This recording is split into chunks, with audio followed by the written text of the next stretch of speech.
Shot even after the whistle go in, but he picks up the personal. That's his second. But because of the pressure that the Celtics put on the Lakers that time, they're going to get another possession. It forced the Lakers to go early. Luke Walton in trouble, backdoor, and they got to go towards the hoop. Really, you say bad offense, but it's because of the pressure of the Celtics. Aerial coverage provided by MetLife. See how MetLife can provide the coverage you need. Visit MetLife.com today.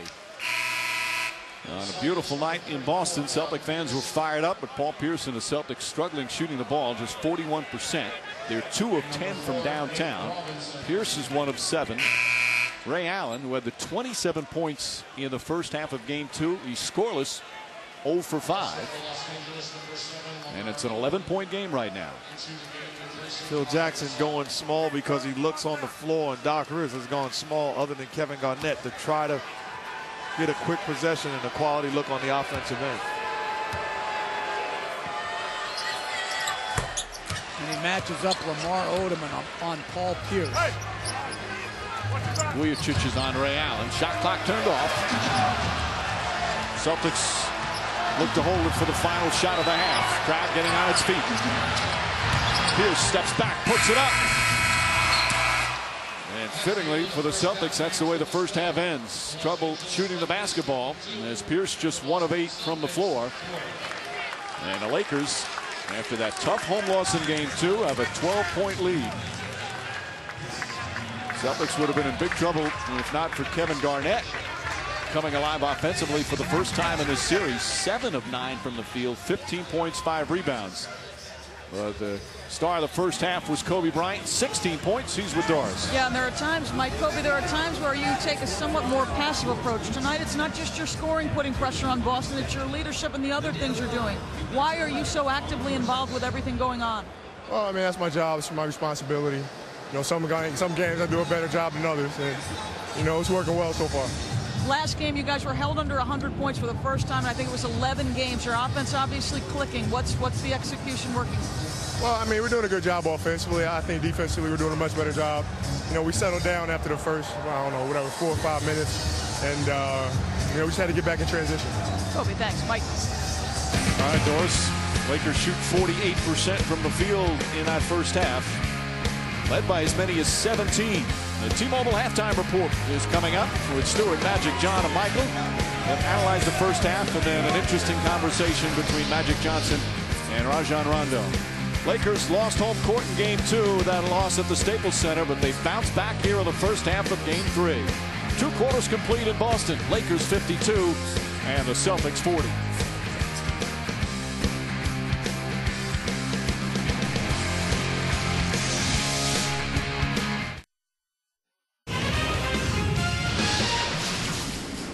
Ease into the game, and you got to just keep playing the right way.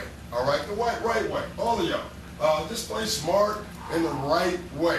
When you start dribbling and start doing stuff that says I'm going to try and score, that's when we get in trouble. When it's a we thing, we're going to do this to get guys open over here or something, then we're all right. We got to get stops. That's where y'all got hurt. Everything you did was in the half court because they scored on you every time. We got to get stops, and we got to be solid on defense.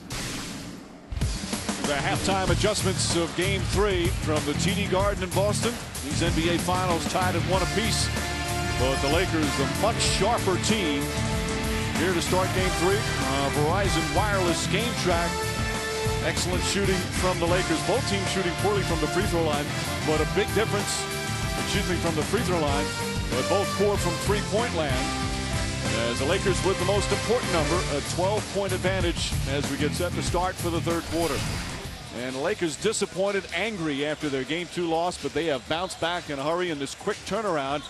And of course, Kobe Bryant's usually the guy that leads them. He's done it in more ways than one here in this first half. Well, here's where the best players play their best, and Kobe Bryant certainly did that, making a statement in the first half, just with his energy, his passion, and his playing with force on the offensive end. You talk about degree of difficulty, contest, contact, the ability to still hang in the air and finish the play. How about shooting a jump shot? This is awfully tough to make a shot when hit on the elbow. Takes the contact and says, Rondo, take that.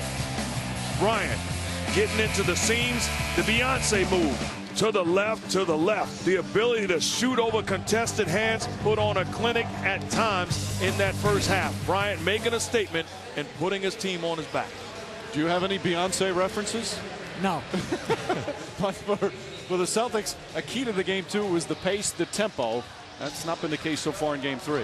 Well, they're fouling too much. They're not getting stopped, so they're not getting out in transition. But when they do play with the requisite pace, they score. I like the pace. Miller Wright tastes greatness. And you see it here. Artest takes a contested corner shot. Garnett releases. Gasol. Horses trot. Champion sprint. He doesn't sprint. The lob to Garnett. And he finishes. And then an unnecessary gamble in the backcourt puts Rondo right where he wants to be in the open court with the numbers advantage. He attacked and he scored. That is how the Celtics must play to be most effective.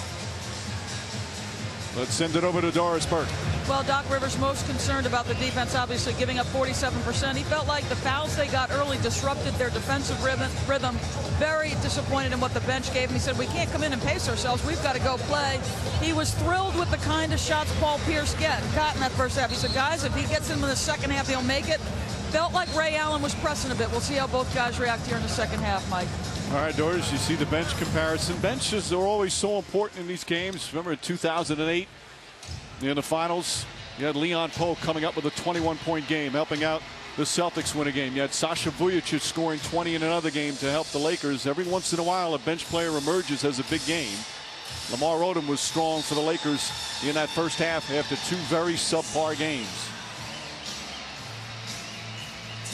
Meanwhile, the Celtics, it's going to be hard for them to win with Pierce and Ray Allen both struggling from the field. Pierce just 1 for 8, and Ray Allen 0 for 5. Little difference from game 2.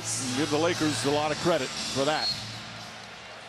No, but Doc Rivers and the Wyatt made the point. They've got to get stops. When they get stops, then they can push the ball and get transition offense, and then guys like Pierce and Allen can get it going.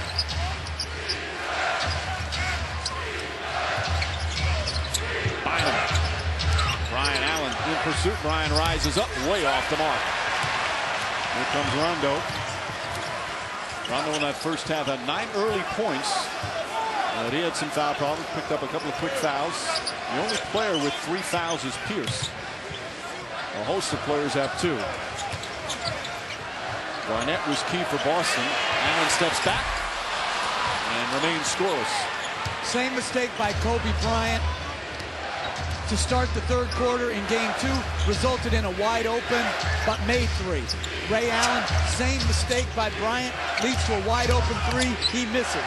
And that is the vulnerability of the 3-point shot as Gasol knocks it in. Now Gasol having a nice all-around game. Has 8 points, 7 boards, and 3 assists. Leads back to 14. The highest it was 17.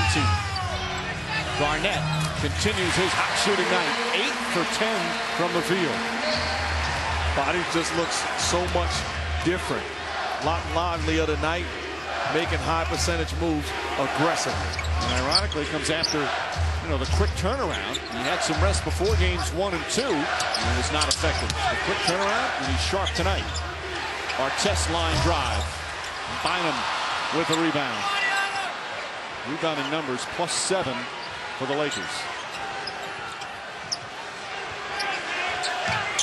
But that long rebound, Mike, isn't just on, as this one isn't. It's not just on the bigs. When that ball rebounds long, Pierce and Allen, and Rondo does it well, have to come in and get those long rebounds versus expect Perkins and Garnett to get the long ones. I thought a bad possession by Bryant had Gasol fresh off of making a jump shot on the block, turned him down to get his own action, and then missed a tough jump shot. Pierce jump shot, that's a 3. Just his second field goal of the night. They're both 3-pointers, and it brings the Celtics within 9. Crowd looking for something to cheer. They were pretty quiet on that great run from the Lakers. Fisher tried to answer with a 3. Bynum the rebound. Bynum tied up. Hits under the backboard. Has it blocked. Gasol trying to get it. Knocked. And it's going to be something.